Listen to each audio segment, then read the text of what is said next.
I feel like we live in an era of extreme frauds, charlatans, con men.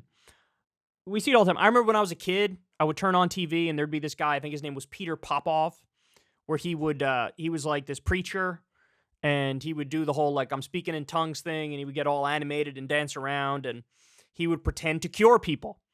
And he would sell holy water, sell it for like $50 or something like that. These little things of water.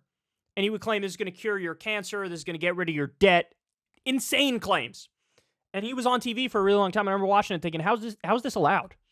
I mean, I'm super in favor of free speech, but this is just like fraudulent marketing. This is just lying on TV for the world to see and duping over poor grandmas. Well, anyway, we had a similar example of this, something similar to Peter Popoff here. This is in Raw Story.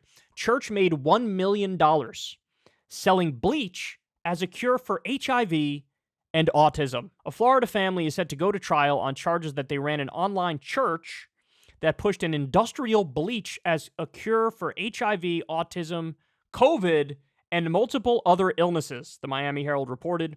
Their trial is set to start this week. The Genesis 2 Church of Health and Healing, Jesus, was operated by the Grennan family out of a home in Bradenton, Florida.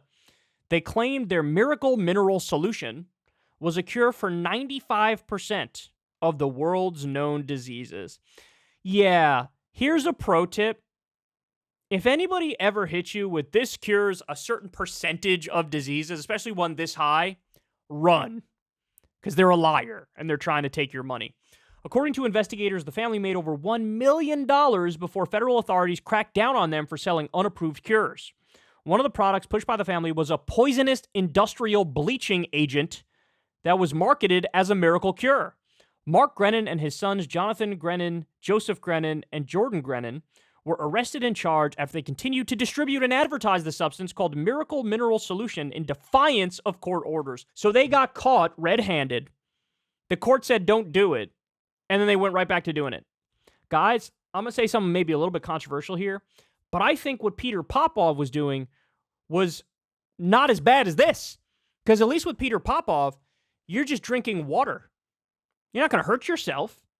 You were lied to and you were told like, hey, this is going to cure you or whatever, but it's not doing anything, right? It might have a little placebo effect or something, but this might actually hurt you. Investigators say the substance was responsible for several deaths, there we go, as well as severe illness and hospitalization.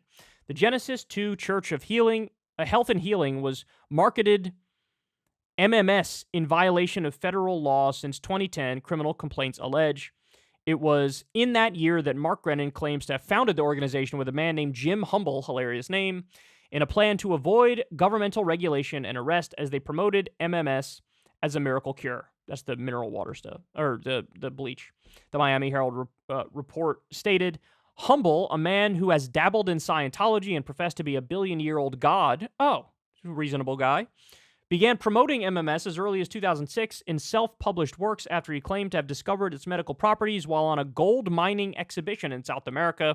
After Humble supposedly stepped away from the organization in 2017, Grennan continued to manufacture, promote, and sell MMS with his 3 sons. We live in a wild time, man. We really do. And look, there's no trust in our institutions anymore, which I understand. I mean, the institutions have, lost our trust for a reason. People are right to be skeptical. But oftentimes that skepticism becomes cynicism and people don't believe literally anything anymore. No, you should be skeptical, but don't be cynical. And our institutions or the establishment, just because big pharma is bad doesn't mean that antibiotics don't work. They do work. Doesn't mean that vaccines don't work. They do work. And you got a lot of people who, anything that comes out of big pharma, they're just like, no, it's a scam, want nothing to do with it. Even though that's actually more rigorously tested. But then they'll turn to alternative medicine and quacks like this, when if you think Big Pharma is a scam, these people are scamming hard. They have no studies, no evidence, no proof that what they're doing is positive, and they're just running out the back door with all the money. At least with pharma, yeah, antibiotics saved lives. Yeah, vaccines have saved millions and millions of lives. This is just, they're literally killing you for $1, and they don't care. So don't fall down the rabbit hole of the alternative medicine scam. Alternative medicine is an even bigger scam than the institutionalized medicine. That's what everybody needs to understand. So, especially if it's coming out of a church. Jesus Christ. If it's coming out of a church, if they're telling you to do anything other than just pray, run for the hills. Hey y'all, do me a favor and like and subscribe. It helps out big time in the algorithm.